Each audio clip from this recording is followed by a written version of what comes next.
Internet, you're busy. Let's do this. Welcome to the Game Mess Decides podcast. This is the podcast where we decide everything about the world of games so you never have to think for yourself. I'm your host, Jeff Grubb. With me is Mike Minotti and Shawn McDowell. And we are going to do a special episode for multiple reasons. For one, Starfield's coming out. Another reason is probably when you're listening to this, I'm on an airplane. Maybe Mike and me are both on the same airplane. Same airplane. That's risky, right? They don't let the president and vice president on the same airplane, but oh well, we're gonna roll the dice. Yeah, we're gonna take our chances. We're going to PAX, and so we have a lot happening. So we're recording this. Actually, we just did Last of the Nintendogs. We're going right into this, and we're going to talk about our thoughts on Starfield, and that's mostly going to be the show. Shawn says he's got a game from Benji Bob. We're going to do that as well because it's Starfield related. We'll get to that here in a little bit. But with this, special episode in mind, I say we just hop right into it and start talking about Starfield. This game it's been a long time coming. Bethesda Game Studios. Yeah, sure, they worked on Fallout 76. Really, their last game was Fallout 4, and that was quite some time ago. A lot of anticipation here. Obviously, it's also now a first-party studio at Microsoft, so a lot of expectations have been amped up even more.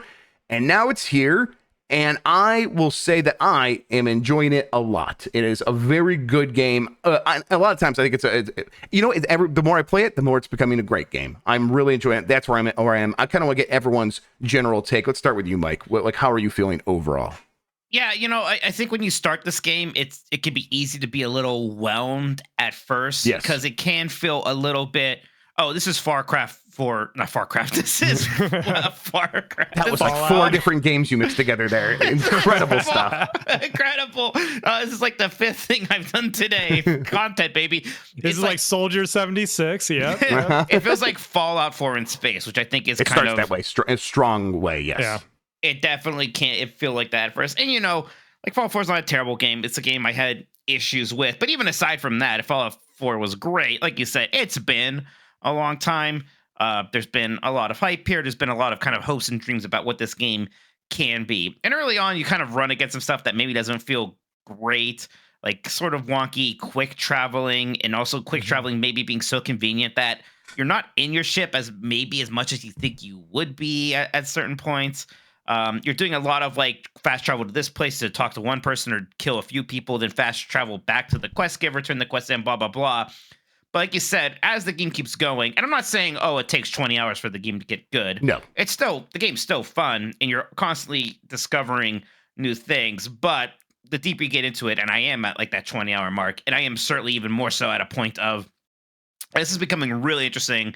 This is becoming hard to put down just because I really am now at this place where there is just so much I could be doing, so many different things I could be doing, where it's easy to get to a point where I am spending 2 hours working on my starship design, right? Or I'm working on a very specific quest line that I am particularly enjoying at that moment.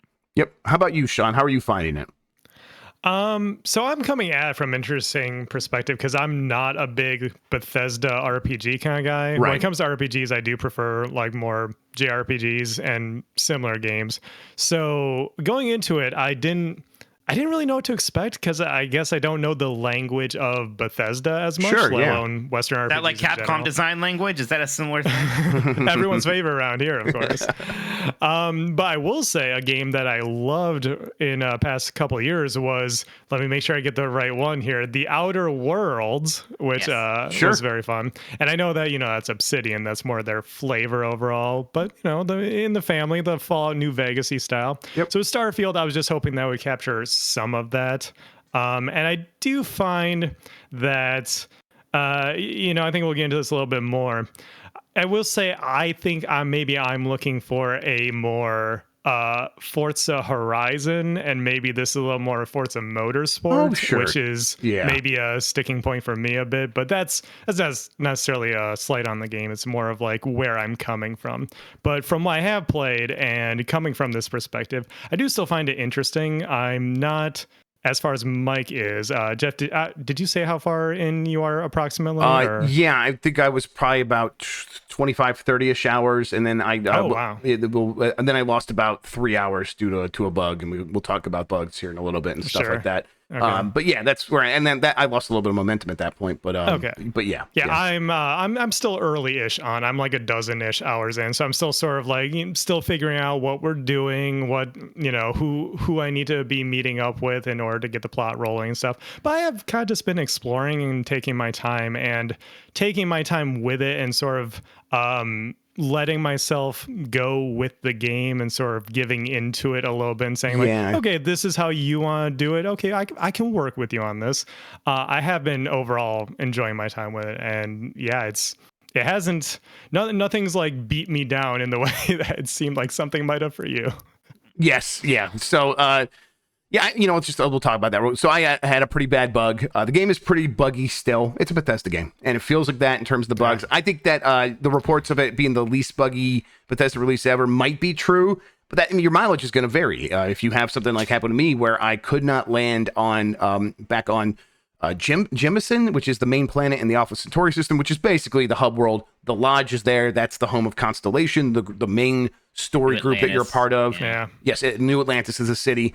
And so basically I talked to Bethesda about this, and they recommended a couple of things, and we tried it, and then they updated the game with like this specific bug happening in mind, where when you come to a system like Alpha Centauri, they are going to do a contraband check on your ship, and that was not happening. And so because that wasn't happening, I wasn't cleared to land, and so it was like this weird scenario.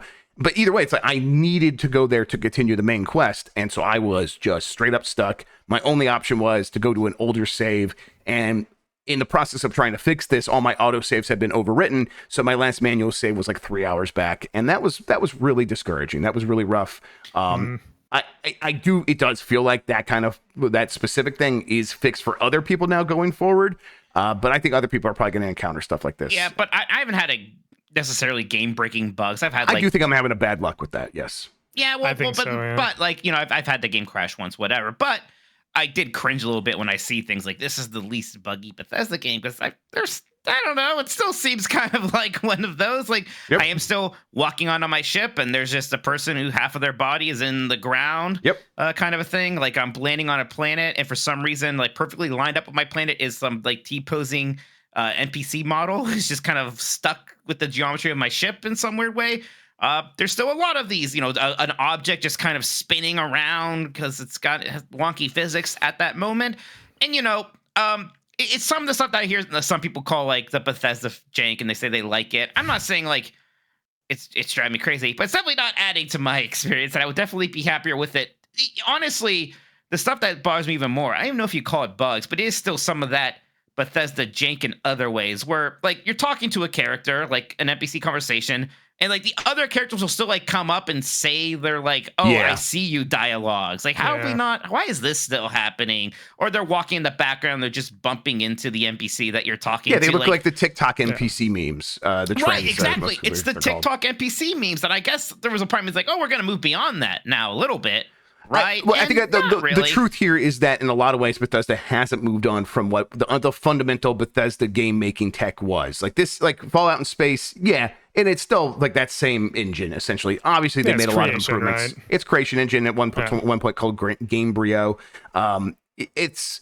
It works for them. I get it, but it still has all of those things you're going to be familiar with. They're still here, and I do think for this game, maybe a little bit more immersion breaking than it has been for me in the past. So it's like, I will be on my ship, and one of the characters will just be standing on top of the ship when we're going into space. And it's like, that's a little bit tougher for me to accept than like something like weird happening in some medieval fantasy realm. Because this is supposed to be NASA punk, right? This is not even Star Wars space fantasy. This is not even like Mass Effect. There's obviously going to be some elements we've seen in trailers where you might get some stuff that like makes it feel that way. But overall, the vibes that they're going for is hard sci-fi. So it does bring the vibe down a little bit, but overall, I think most of the main big game components work really well for me in terms of shooting, in terms of these quest lines, all that. I mean, the combat itself is the best that they've ever done. So they have made some big improvements to how these Bethesda games work.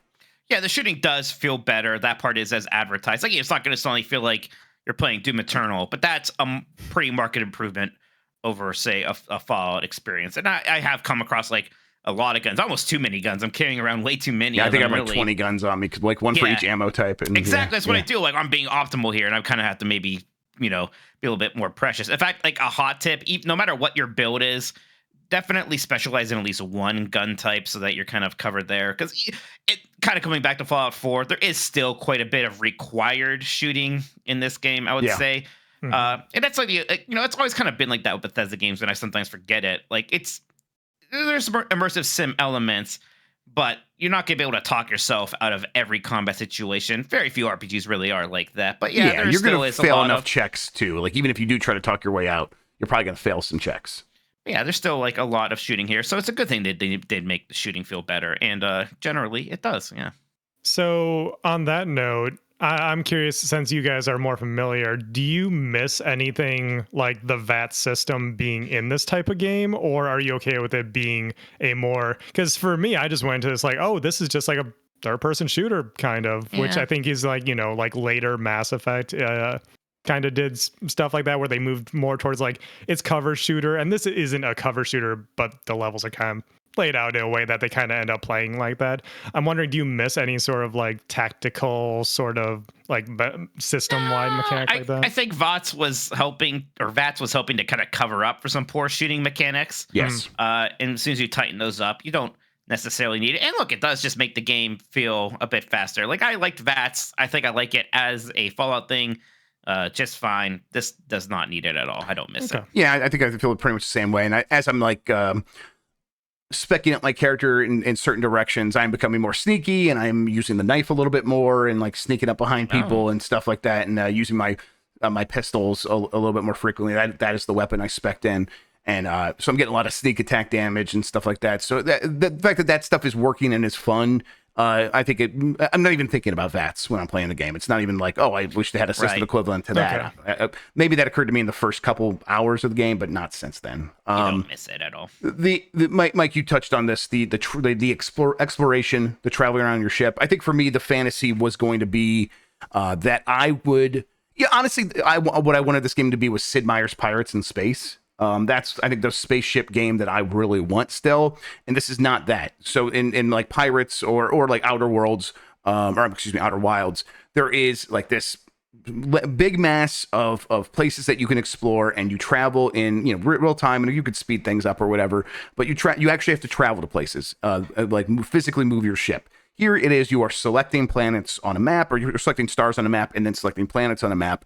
And so the exploration side of things, of like what you would expect from a Bethesda Game Studios game, is I'm going to go stumble across the cave. And you can do that, but you're going to be doing that in a roped off section on these planets called your landing zone, unless you go to like pre-established areas that the game has, where it's like, hey, we're going to put this area of interest on your map, and it's going to say an abandoned a research facility or something like that. And you can go down there, and then there's stuff to do. And then you could explore that area as well as much as you want. But if you want to land on anywhere on the planet, you can.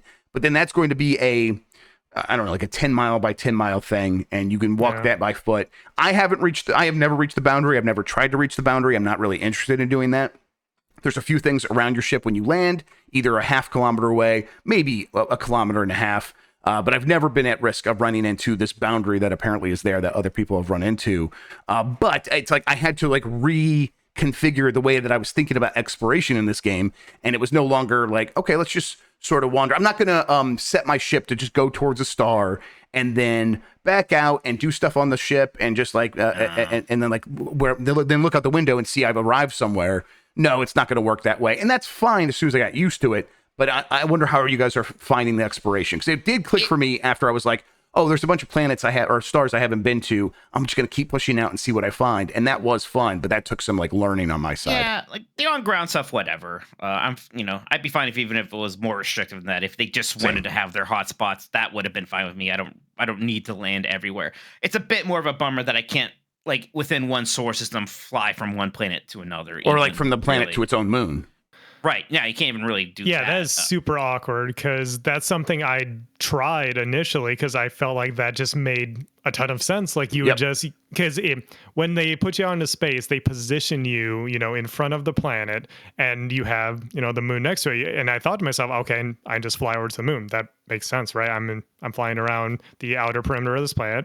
and if I get close enough to one thing, it'll prompt me. But no, it's unless you are specifically put in a situation where they need you flying around for whatever reason. Combat. That's the only reason. That's the only reason combat, you would ever basically. actually need to You pilot the ship aside from fast travel. Well, I trade in space and stuff like that, and you can also you can dock with certain things. Yes, like I've met so some far cool people. it's just been story stuff. There hasn't been exploration around that. I've like, as I was like exploring those outer planets, I did come across the ship that was just like, hey, I'm out here and I want someone to come over for dinner. And then I went over for dinner and had a conversation with her, and that was really cool. And then I did something similar with another star system, and there was another ship where I'm just going to go dock with this person. And I went in there and just like, this lady's like, I'll join your crew if you like have some money. And I didn't have enough money to hire her, but she would have been a new crew member. So, yeah. Yeah. Cool. Some of these quests popping up like that are fun. The ones that just happen, especially like, I had somebody who was like a tour guide, and they're like, everybody here really wants to talk to a real starship captain. Could you please answer their questions? Stuff like that actually had a lot of sort of personality and was quite charming. But I guess I am just sort of frustrated that it seems like most of my piloting is just fast traveling to a planet. It's much more limited than I thought it would be. It's almost like a physicalized menu in a lot of cases, exactly. Right. It's a lot of, most of the traveling is looking at that star map, and like you'll fast travel a place and then you get there and then, you're under attack. And this is kind of like your one encounter you're going to have there. And it just kind of happens a little suddenly. Yeah, it's a bit stiff. And it's, there are games that do exactly what we're saying in terms of like, exploring. I mean, No Man's Sky. It's not No Man's Sky, It's not No Man's Sky. Yeah. But I mean, No Man's Sky is not this game in many ways, where like there's not the quests really. It's not an RPG at all. It's a survival sim. So if there's got to be trade-offs, I do think deep down I wish that this was not one of the trade-offs that was made. But again, Shawn, you said it. This game operates in its own way, and if you meet it halfway, there's a lot of fun to be had. And once I started recognizing that, I did have a lot of fun. A lot of it was like I early on. Not doing the quest because I had a bunch of contraband on my ship. So whenever I would try to go do the quest, I would get scanned, and they'd be like, hey, you're under arrest. And I would dip back out of the system before they could arrest me. And that was fun for a while. And then eventually I let them arrest me. And then I got a new quest that way where they're like, hey, do you want to help us take down the Crimson Fleet, the bad guys? Well, now you have to work undercover if you don't want this to be on your rap sheet. I'm like, all right, this is cool. Like the things are just kind of happening because I'm making choices, and it's all in line with this character I've built of, I guess we could talk about some of the things with decisions we made there, but I made my guy a wanted. He has a history of where he's wanted, so I have bounty hunters after me every once in a while. That's fun. And because I'm wanted, I took a job working as a long hauler, and these are like some of this stuff is like choices I've made in my head. But a long hauler is a class you could choose, so I have like some buffs to piloting and things like that. But people mention it every once in a while. They're like, "Oh, you were a long hauler, so you'd be really good at this job." And it's like, okay, that's neat that comes up. Mike, you were a sculptor? Is that right? I'm a sculptor. It hasn't come up very much, but to be fair, why would it? I guess. To be clear, a literal sculptor. Yeah, Yes. that was my background. Sometimes I'm like, why isn't anyone talking about how I'm an artist? But no one cares. I get it. That's probably actually pretty faithful. But I wanted to pick something that had at least a persuasion trait to start with. So yeah, I went with that. It's good. Working out well. What I'm really interested in too, like, because thinking about what makes Bethesda games good and what I've enjoyed about them is some of those longer quest lines, like the big main quest chains, like in your Skyrim and Oblivion. It's like, the Thieves Guild and stuff like that, right? And I have been finding some really good, like those main quest chains are pretty good here. Even like the main story one, I've been enjoying. It's one of the better Bethesda main story quests. I agree. I think so. And I joined this group called the Freestar Rangers, and like, it's like you can join some space cops on the first planet that seem much more like Space Marine-ish. Yeah, and the United Colonies System Defense. Yes. Yeah, it's like, I don't want to do that. But then I went to another planet, and their space cops were like the Space Cowboy, like the deputy, they're like the Magnificent Seven, sheriffs. and there's like only a dozen of them, so they really are kind of like that. So like I joined them and like in their lodge, and that I just finished that quest line. It's like, okay, this was pretty cool. And you complete these things, and I won't say exactly what, but like the rewards are really neat. They're really cool. It's worth doing that stuff. But Shawn, I didn't let you say what kind of character you started out as. So I believe the class is Cyber Runner. So I'm all about stealth and hacking are my two things. And then my background is I'm from the mean streets of Neon, which, hey, I'm early on. I don't know where Neon is. Neon Neon's been my whole plan. Neon is great. And in general, these like big landmark areas, these big cities are really cool, and there's a lot of interesting stuff Cool. to see. There are tons They're of little dense. side quests. They're very dense. Neon specifically is kind of like the red light district with some criminal elements. Oh, Right. yeah. It's where a you pretty can- fun place. It's where you can go to the surgeon and rebuild your character if you want, and rename your character. There's there's multiple corporations there, kind of vying and doing, and they have a lot of fun. We're like, oh, I'm matching wits with my corporate opponents, and so it's like that vibe, and it's really good. Is it And like I- a cyberpunky Yeah, kind of? absolutely. Pretty It's- okay, well, that, cyberpunky. Yes, that makes sense. You're That's why I it's picked literally it. called Neon. What you're imagining in your head is almost certainly right. Okay, perfect. Right. And calling them classes is maybe overselling it. This just like gives you some of your starting perks or whatever they're called. Yeah. And then each time you level up, you can get a new one. So If I'm not mistaken, that's the only major difference is that you start with like one in each of like whatever that class has, right? you just get a few starting perks. Then when you level up, Yeah. you can get whatever. So even though Sculptor doesn't have hacking or whatever it is, like I got hacking. Yeah, you can later. spec that up and get to the same place that I'm at with it. I'm like I was like level 20 or level 21 or something like that. I might have been higher before my save was reset. The leveling up system, I think, is it's robust in terms of like, oh, it's really big, and it works in two directions. You can either continue to unlock new skills, or you can go deeper in the skills you already have, and you can do that by like a lot. In Skyrim, if you jump a bunch, your athletics are going to go up. Here, it's like if you use your thrusters on your backpack, so you can do your double jumps and or whatever during combat 10 times. Then you'll be able to unlock a better version of that. But then you have to also spend a skill point to actually unlock that. So now it's like it's accessible, and now you spend a skill point to unlock that. And so you're using that skill point to go deeper on something instead of unlocking yet a new thing.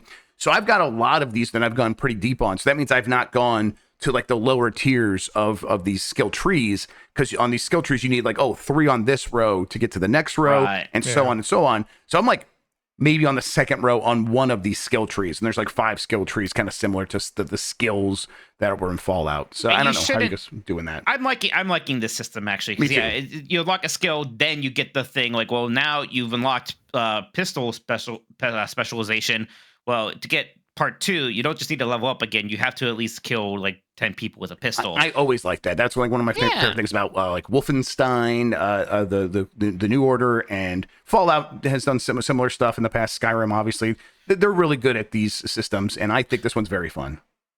You talk about going deeper in a specific. There's like 4 main categories, maybe 5, I forget. Yeah. But I've unlocked like the bottom on one of them, and even then, it's not like, oh well, these are the best ones. I'm actually still like, no, actually, it's more important for me to go on the first row of a different one because I want to fly higher class starships. I'm going to go there instead. It's not like you have to really be stressing out like, oh, I need to specialize in specifically the tech branch or something like that. You could spread out pretty far. And because these skills, I mean, fine. like you mentioned there, you can fly a higher class of starship if you have a better piloting skill. Because these things are, there's so many skills, and these skills can go so deep. I think people's experience in this game are going to be very different. Like I was eventually able to steal a ship. A bunch of religious zealots attacked me. I fought back. I killed their ship mostly, but then were they Christians, Jeff? I killed space Hey, Christians, hang on. space Jesus. I keep laughing over here because I'm like, oh, Space Jeff Grubb is making his way through the galaxy by getting in trouble with the cops and pissing off religious people. Like, God, what a shocker, right? Hey, listen, I play myself, absolutely. So I docked on their ship, and then I boarded it. I killed them all, and then I went to go check, because sometimes it's like you're not authorized to do a ship, or you don't have the proper skill level. But I've been upgrading my pilot's stuff, and it's like, yeah, you can take over this ship, and it's a big, huge ship with a really powerful engine and a ton of fuel, so it can like your grav jumps, which are how you go from star to star. Your early ship is pretty limited, not super limited, that you can't, like, you're going to be able to do things if you're willing to explore. But now for all the stuff that I've explored, I can jump all the way back and forth in one jump, and that's pretty cool. And then I upgraded that ship, which the upgrade system for the ships is actually, it's relatively easy to use. There's 2 options. You can either upgrade stuff you already have, or add and then design your own ship. And I added a ton of storage. So now because of the encumbrance still an storage issue. is so important. Right. So now I have like Yeah. 1,400 spaces on my ship. And so I just throw everything in there, especially resources. So my character, even though I've got the weightlifting perk so I can carry more of myself, I usually put everything on the ship, and I'm good to go that way. So it's like I will say the weightlifting one is the one where I'm like, okay, the system falls apart a little bit because it's like, in order to upgrade that, you need to run around and close to or encumbered. Yes, 75% And encumbered. so Yeah. I'm like, am I just gonna run laps here in the main city? Oh, to that level this is a up? classic. In Skyrim, I would Welcome to Bethesda. Yes, I would go into I stealth was- and do the rubber banding thing on my controller and then walk Yeah. away as he's like sneaking into a wall, and I'd come Yeah, I back was with level thinking, 100 stealth. Mike, what does the phrase Final Fantasy 2 mean to you? You know, There you go. Yeah. But nah, I don't know. Well, who am I to say I hatched eggs for a competitive Pokemon for years? So it's Right, yeah, whatever. it's a system you whatever. could exploit. It's like it's still not really ruining the fun all that much. It's kind of No, fun because to it's still, exploit. it's still Sometimes my choice to Exactly. do that, right? And sometimes it's fun to exploit it. Like, one of mine was commerce. So as I get a bonus on selling and buying, it's like, well, I have to sell 50 unique items. I was like, well, I have like all these resources that I have like 100 of. I could sell one of each real quick. And there you go. That counts just fine. So that's good. Jeff, I'm curious from you, like, do you find much value in actually just blind exploring? Because generally if I'm going somewhere, I have some kind of a quest there. And maybe like I'll go and look over here, look over there a little bit. But in general, it just seems way more valuable to follow some kind of quest and not just literally go blindly jumping to some star system you haven't been to. Yeah, I mean, early on that's how I was playing, a lot of blind exploration, because I had the contraband on my ship and I was looking for a place to sell it, and I had no idea where to take it. I had by this point I had been accepted into the Crimson Fleet, and they weren't like giving me the option to sell it to them. So I'm like, They have a fence? Weird. they might have a fence, but I had not found them at that point.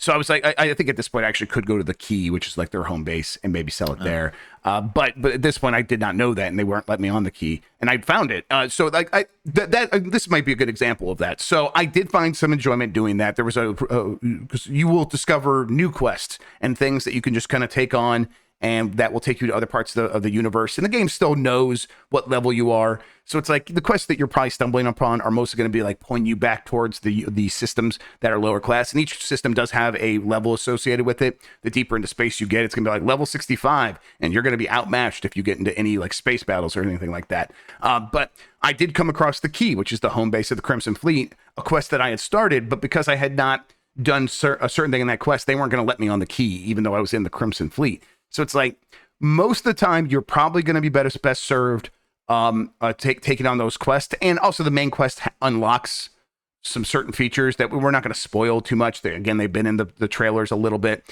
but this is it's a sci-fi video game. They're going to give you the sci-fi video game powers, and you're going to want to do the main quest to do that. And then as you're doing that, you're going to be gathering up, like Mike said, the Freestar Rangers, and I was accepted in the Crimson Fleet. These are the other side quests that are basically main quests unto themselves that you're going to uncover and decide which ones you actually want to do. So if I were a person starting this game, I would stick with that main quest for the first 10 hours or so, and then divvy off from that point.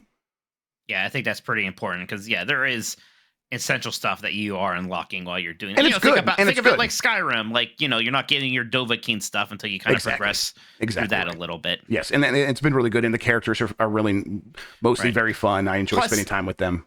Plus, like, that quest is going to take you to the key areas. Like, you will eventually go to Neon as part of that quest. And that quest is great. That part of that quest is great when you go to Neon with the guy that runs the spaceship company and stuff. Yeah. Did you get the quest after that from him where he, like, wanted you to help design a spaceship? And I felt just like Homer in that episode where his brother puts him in charge of designing a spaceship. I was very excited about that. I've not done that yet, but I will. It's fun. And I think this is the magic of the game. It's like everyone's going to have their own stories and their own adventures. And, even as you do the main quest, you are going to stumble into things that only happen to you. And that's really working for me. Jeff, did you spend much time customizing your ship? I have been having fun sort of designing that and playing with the tools and that. It's a pretty simple system, and some of it comes at the expense of just how much maybe you can customize things.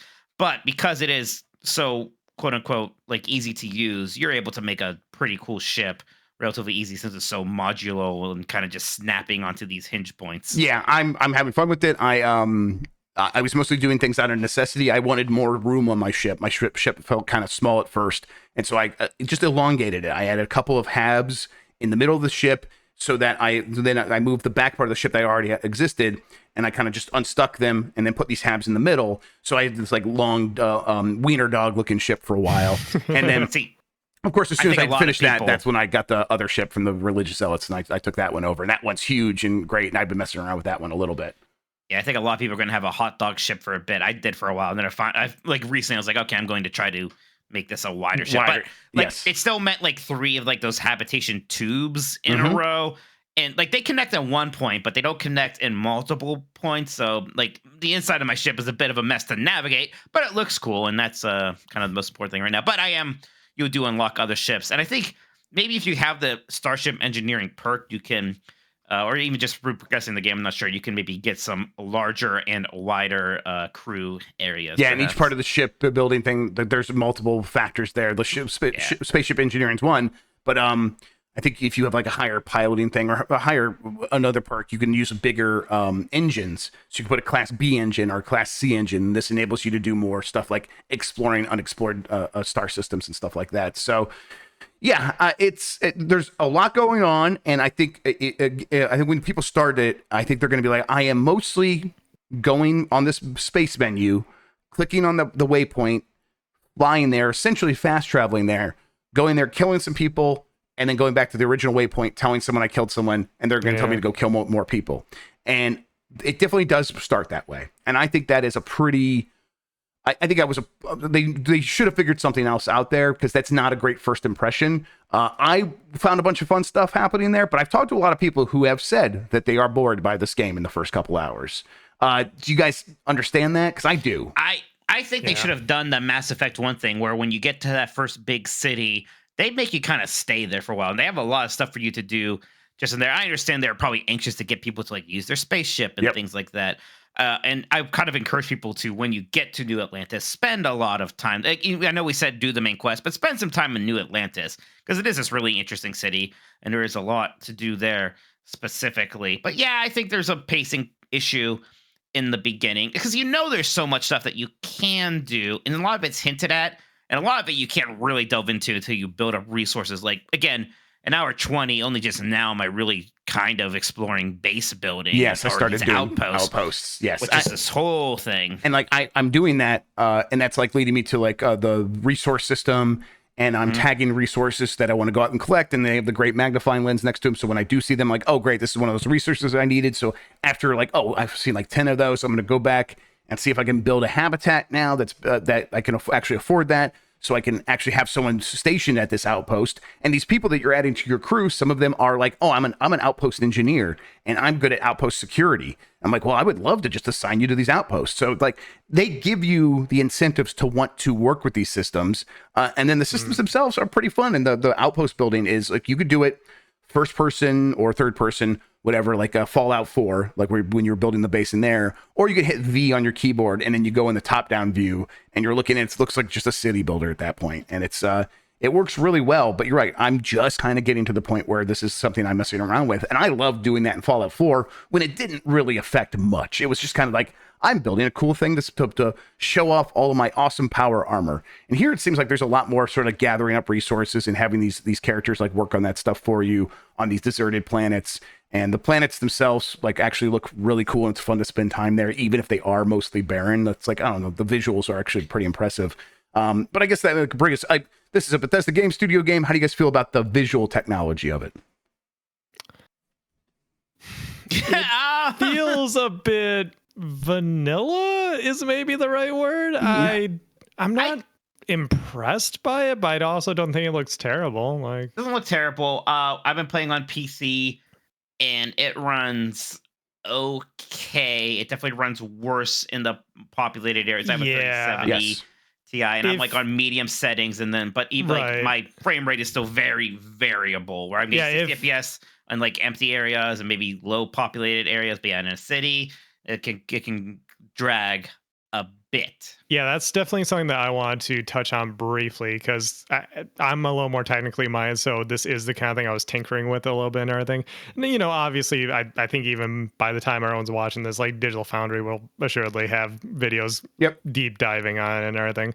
But just from my experience, I have like an editing rig, so it's a little CPU heavy, lesser so on a GPU. So just tech specs, I have a Ryzen 7 5800X, so very good CPU, and then a 3060 Ti for a GPU. So it's kind of like mid-ish to low mid-range, which I thought would be fine because I'm only doing like Mike, like 1080p medium. I have a FreeSync monitor, so I just let the frame rate rock.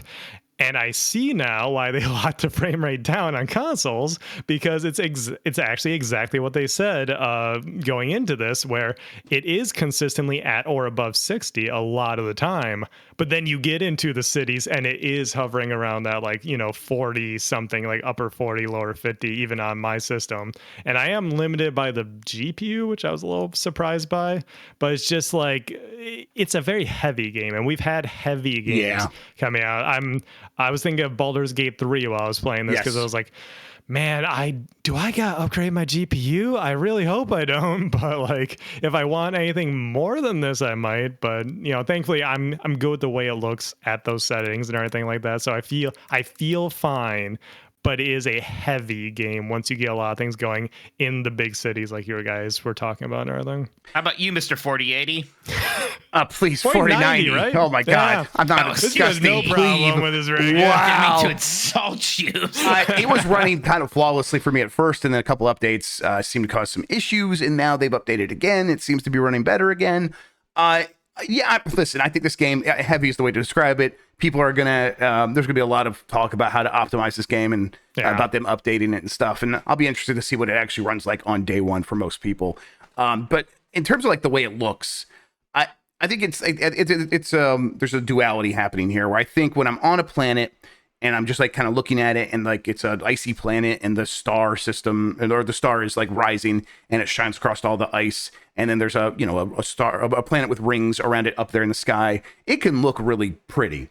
But then the you're going to see environments are very pretty. The aesthetics and the art design, I think, is pretty strong, and I like the whole NASA punk thing. Yes, I think the aesthetics really carry it. The menus are usually relatively cool to look at. When you're in the hacking system using the computer, that looks cool. It's a little form motor function, but yes, definitely the big buttons and stuff like that, and that's also very Bethesda. But overall, I think the art carries it for the most part. But then you're going to get the situations where it's this world looks really good. It's not sort of moving and animated in a really alive way.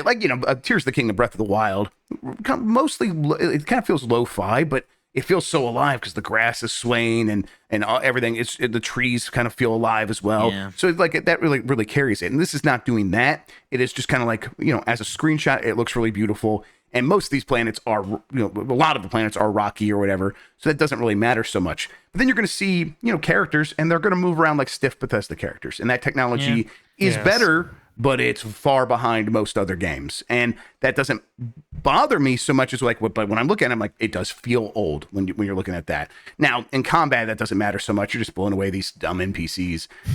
But in scenarios where it's I'm moving through a city, it's these kind of move like stiff Bethesda characters. It's not as bad as it once was. It definitely is improved, so that it might at a glance, looking at a busy street on New Atlantis or something like that, it's okay, this looks alive, until they all act really dumb and they're all clogging up one thing and they're all bumping into each other, like we talked about how these NPCs tend to do.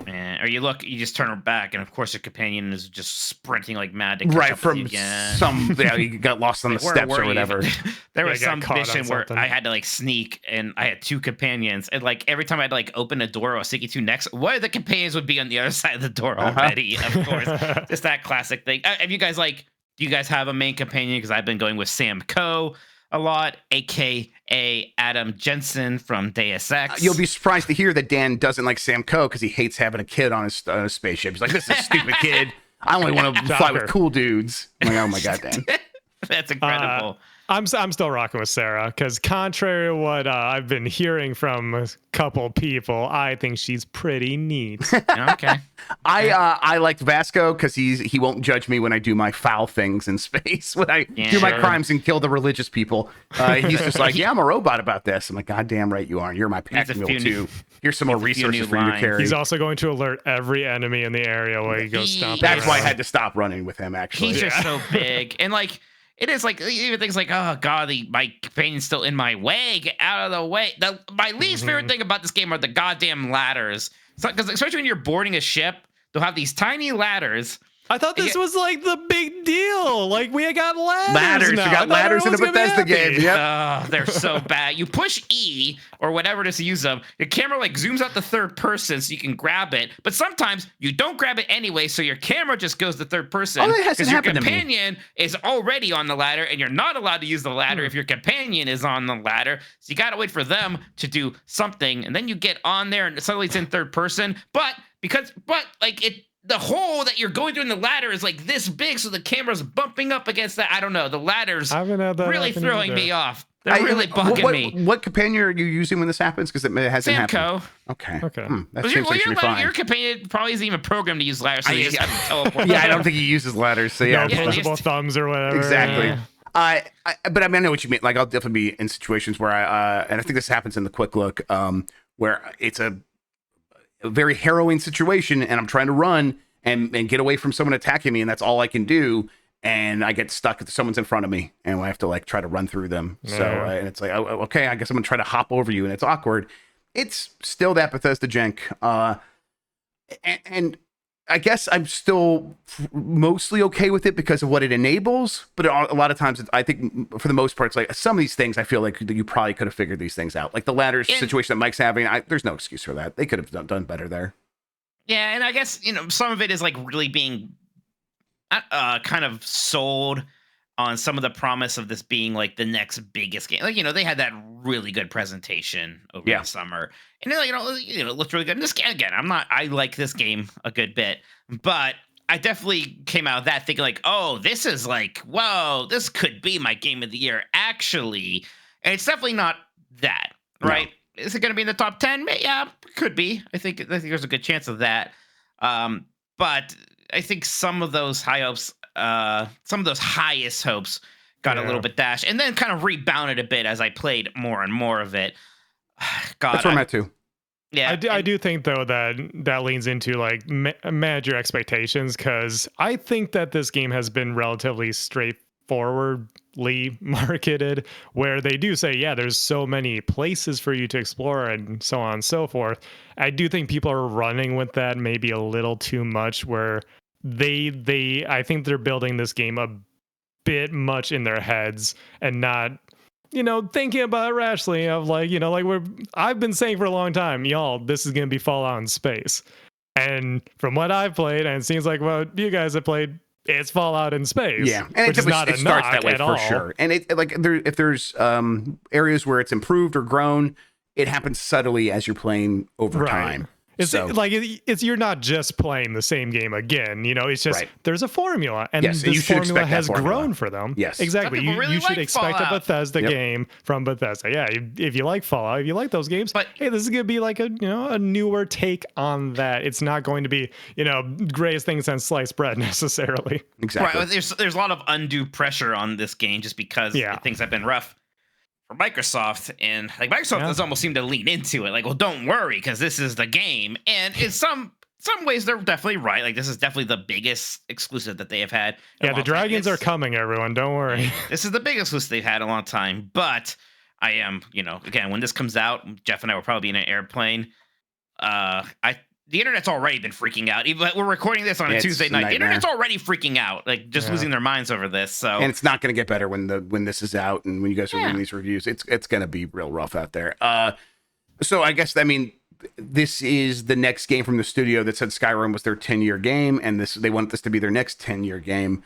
I can see it.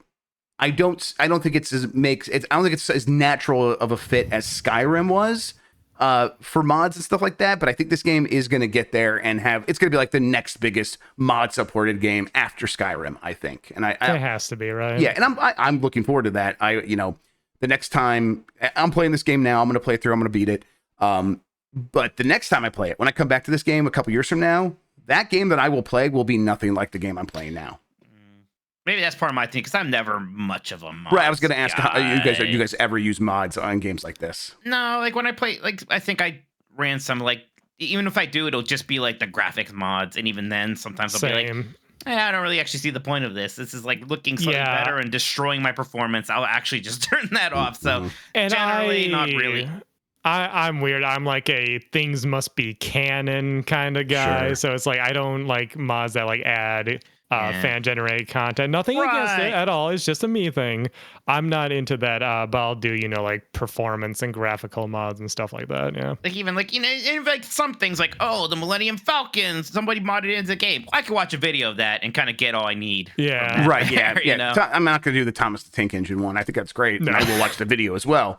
Yes. But like, some things that will like expand the behaviors of companions and things like that, and will I know you guys are thinking I meant the sex mod, and I do mean that. Yeah. But I'm glad you brought it there, Jeff. Thank you. Can you bone people in this game? I've been able to flirt with some people. I haven't done too much. There are romance options, and I think it does result in some That's sort of. That's not what he asked, though, is it? Yeah.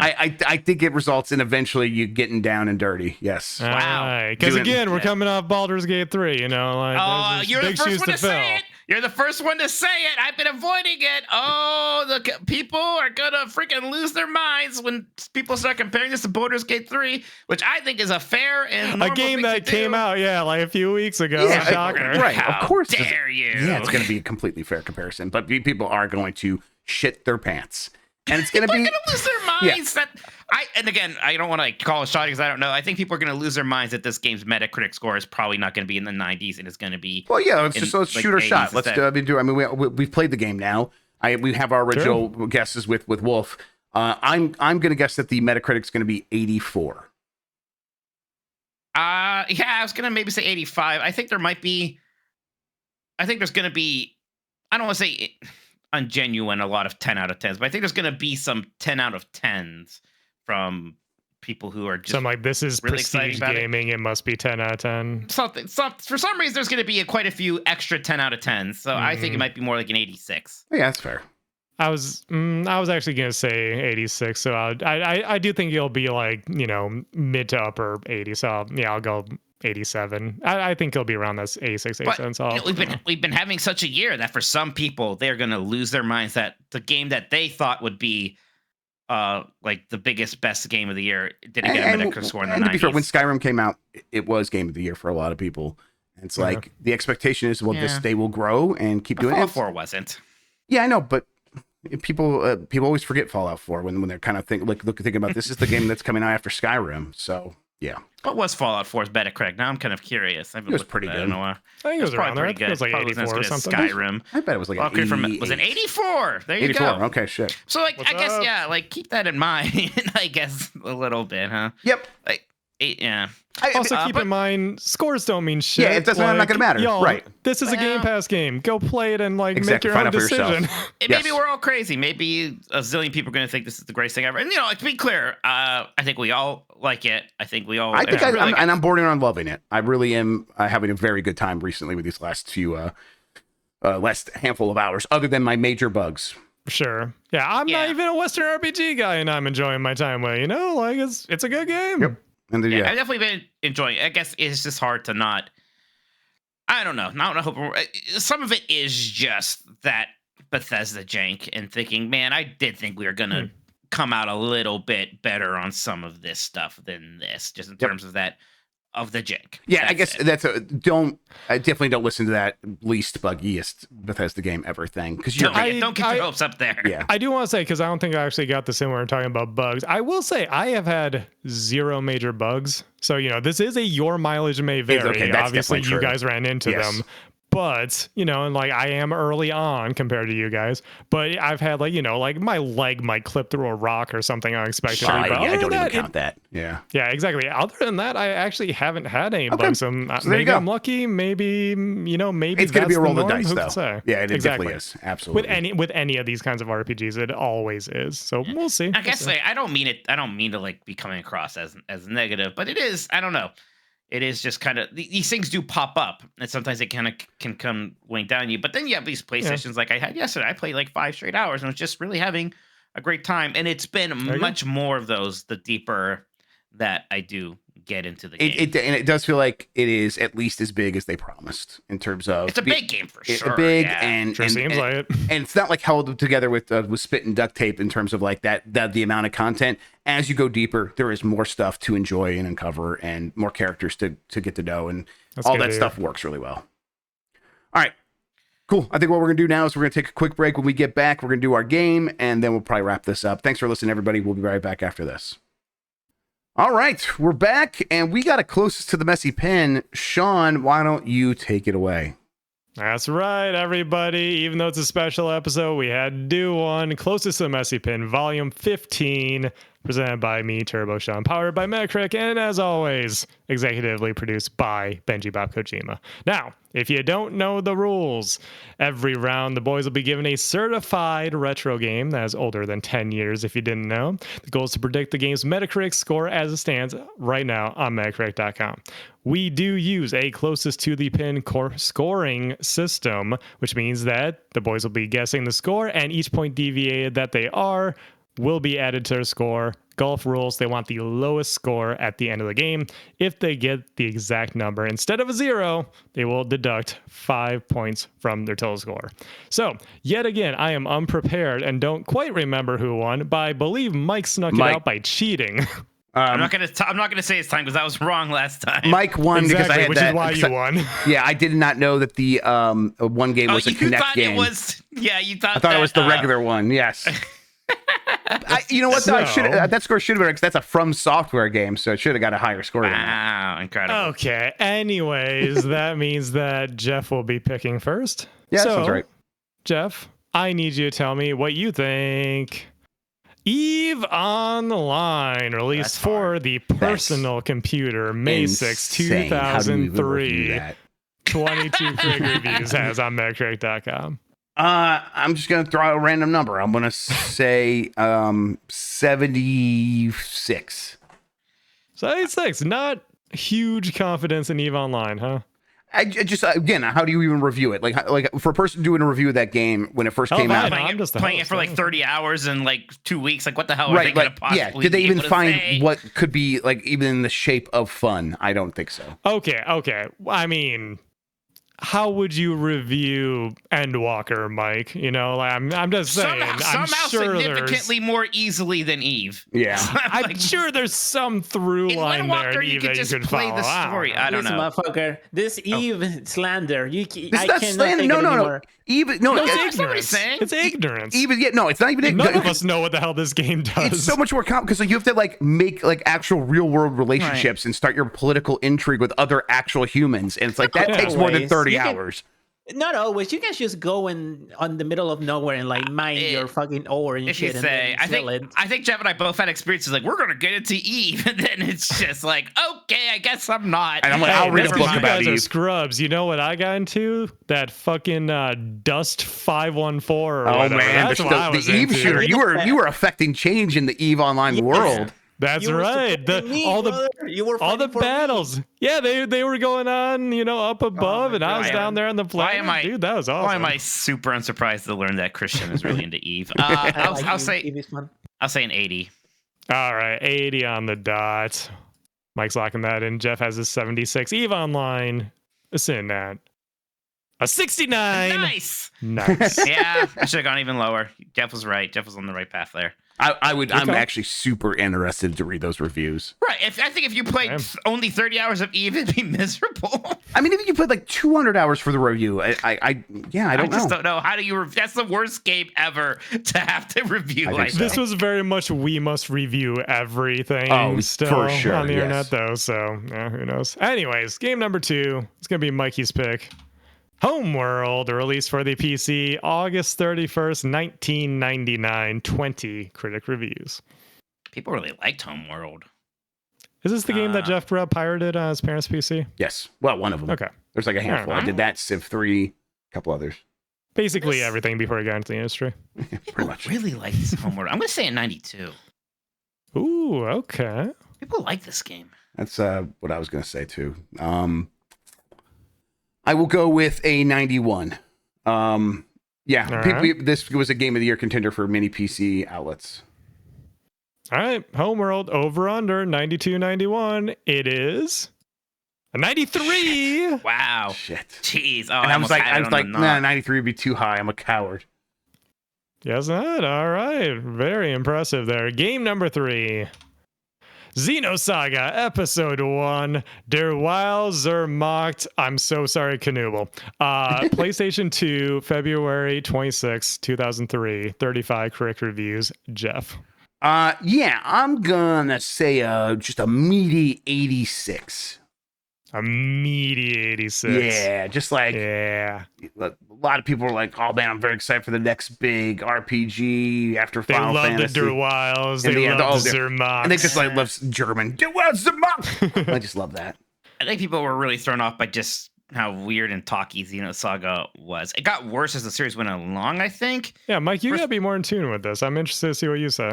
Xenosaga is a weird one because I think I did rent it and was immediately just not into it. I think it was lower 80s, maybe even lower than that, but I'll say an 81. 81. Gotcha there. All right. Well, whatever the hell this game is called is in at an 83. Splitting the difference a little bit there between you. Okay. All right.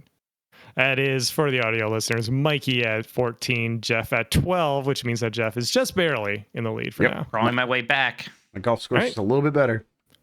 Game number 4. FTL Faster Than Light, released for the PC September 14th, 2012. This is based on 42 critic reviews. Mike. People really like this game. They sure do. Yeah, I'm going to say an 88. 88, okay. Solid score there. FTL is a fantastic game. I'm going to go with a 90. Okay. 90, okay. Not into the 90s, just right on 90. Yeah, 90. I think that's the safe one. I was kind of thinking 90 even beforehand. I would be happy if it was higher than that. All right, well, let's see how high it went. FTL is sitting at an 84. Damn, okay. A little bit Oh, lower man, that there. undid it for me right now. We're tied. Oh, shit. That's right, 18-18. We always Ooh, tie I going love into it. the last round. I mean, not love always, it when you but a lot guys of tie going to the final one. Yeah. It's so good. Happens all the time, though. Final game, number 5. Jeff, I need you to tell me what you think. Prey, the original for Xbox 360, July 11th, 2006. 80 critic reviews, has on Metacritic.com. I'm going to go with the original Prey, huh? Mm-hmm. No Prey Xbox 2, 360. no Prey remake, just Prey. I remember this being kind of a middling game in terms of the critical reception, but how middling? I'm going to go with a 72. All right. Mike? I think I'm good because Prey, although not a fantastic, came out as a very early Xbox 360 game, and everybody was like pretty happy, like, oh, this is pretty fun. Oh, it got the Ghost Recon Advanced Warfighter. I think it was more of a low 80s, so I will just say 80.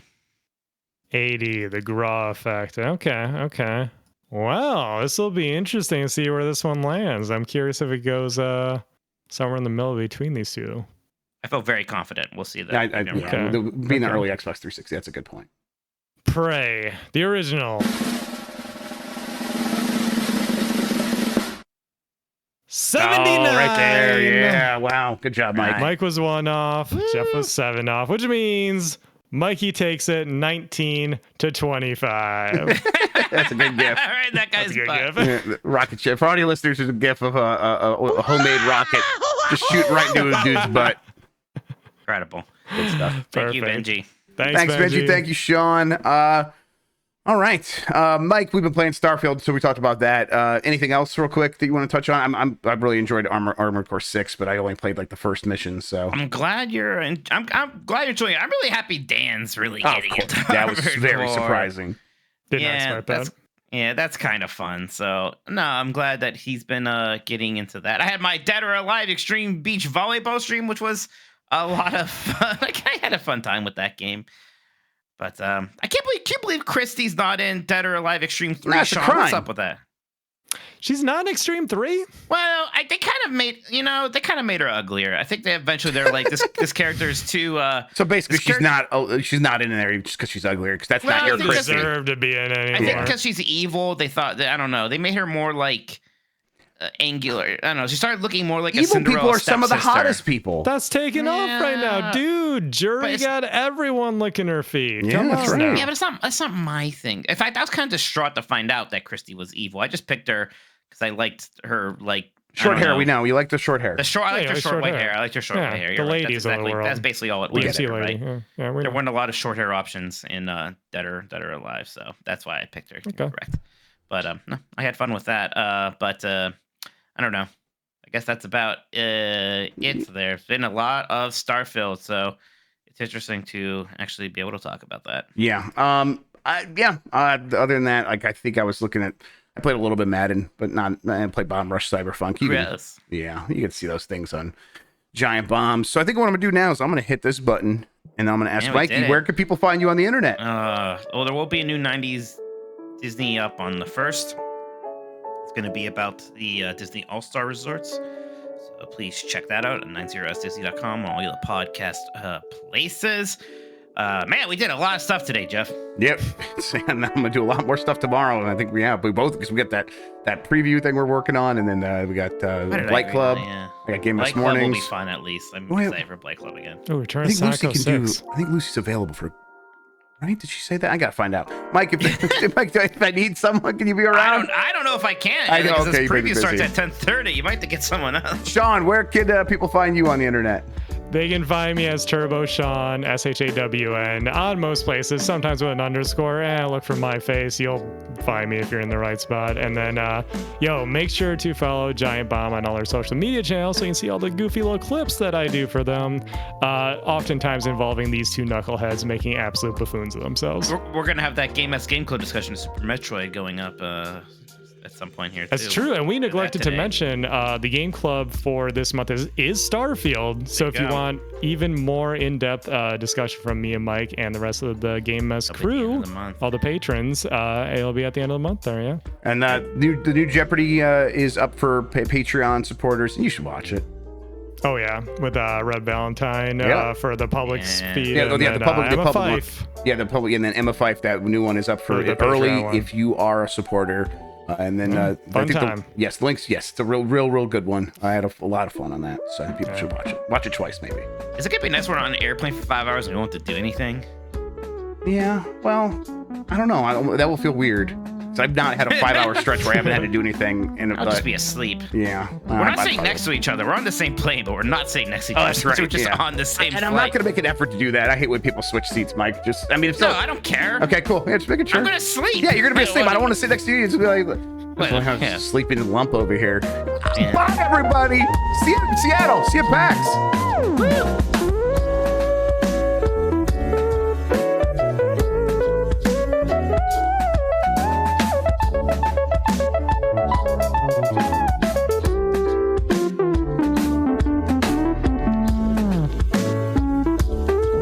It's Donald Duck for real!